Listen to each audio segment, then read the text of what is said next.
Le TIC Madagascar a poursuivi dans le 2e arrondissement de la capitale sa réunion de redynamisation du parti sous la houlette du bureau politique et de son fondateur Marc Ravalomanen.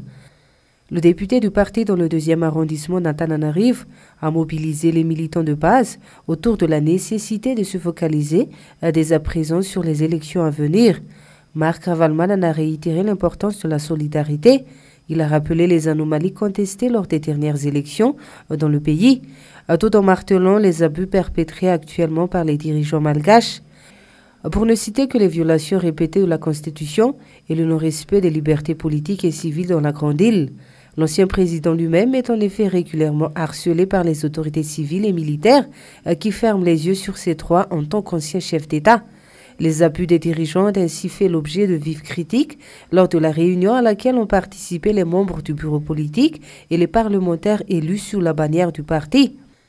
Les membres du parti ont réitéré également l'importance de la tenue d'une concertation nationale avant les prochains scrutins pour permettre de discuter une nouvelle fois les règles du jeu.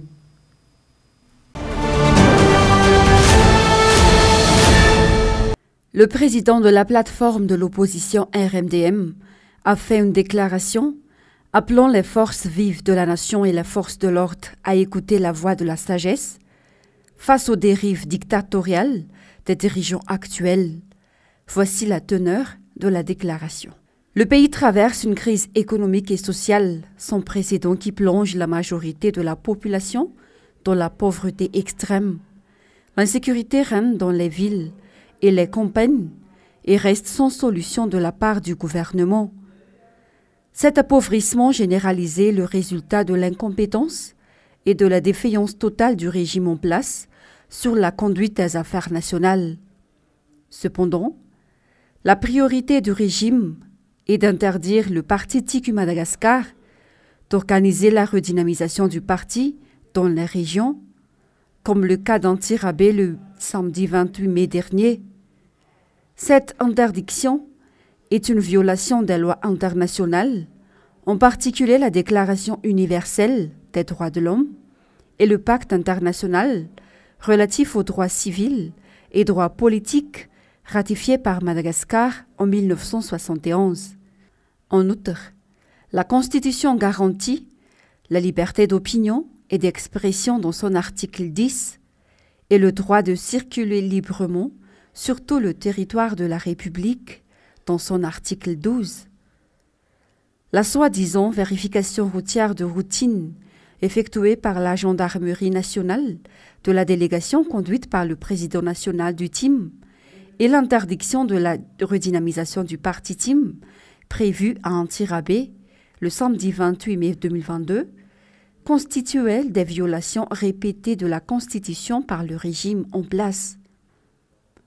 Ces mesures prises à l'encontre du parti TIM et de l'opposition en général sont des abus de pouvoir et les forces de l'ordre sont utilisées comme forces de répression politique pour protéger les intérêts des personnes et des partis au pouvoir. Tout ce qui passe actuellement n'augure rien de bon pour les élections à venir. Aucune élection libre et transparente ne pourra se tenir dans de telles conditions. Il est à craindre que tout ne soit déjà mis en place pour forcer les candidats de l'État à la victoire. Ainsi, nous condamnons énergiquement la violation des droits fondamentaux du parti TIM et les partis d'opposition d'organiser des réunions politiques pacifiques. Nous condamnons aussi les abus de pouvoir et les intimidations perpétrées par le régime à l'encontre de l'opposition et des citoyens qui expriment des opinions différentes. Nous lançons un appel à tous les partis politiques, à la société civile, à tous les citoyens à s'opposer à l'installation de la dictature dans le pays. Ne laissons pas le peuple malagasy s'enfoncer dans cette extrême misère et cette injustice permanente. Nous faisons appel également aux forces de l'ordre, militaires, gendarmes et les policiers, de ne plus accepter d'être des instruments politiques du pouvoir.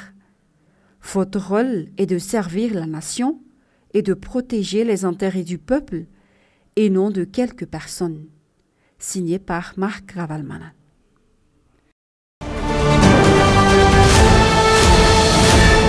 Le réseau Safid a relancé la consultation des acteurs politiques du pays en vue de la préparation des prochaines élections dans la Grande Île.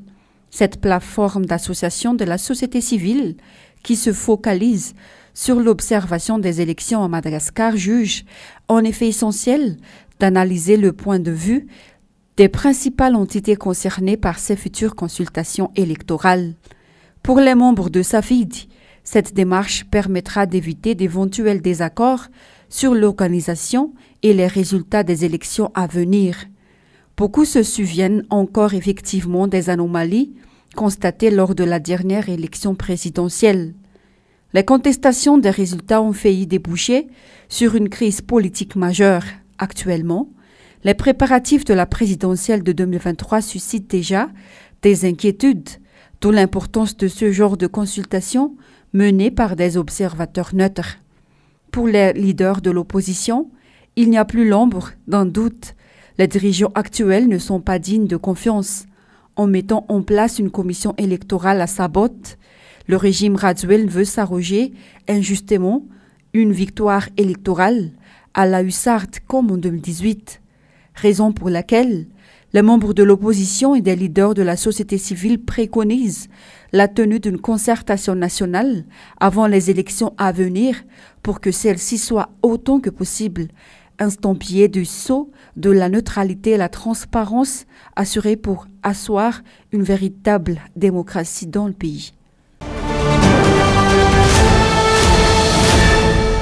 Les employés des stations de pesage ont entamé une grève de 48 heures.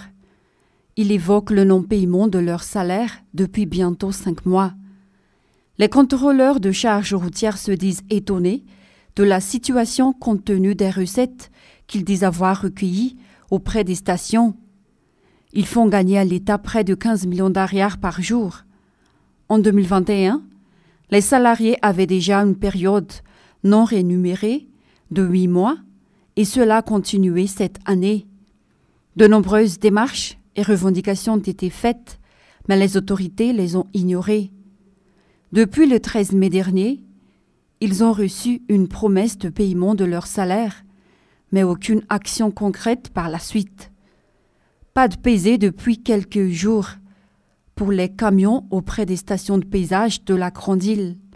Les dégâts vont empirer si les autorités n'interviennent pas. Les camionneurs ne respectent pas toujours les limitations de poids, ce qui provoque les accidents et endommage la route.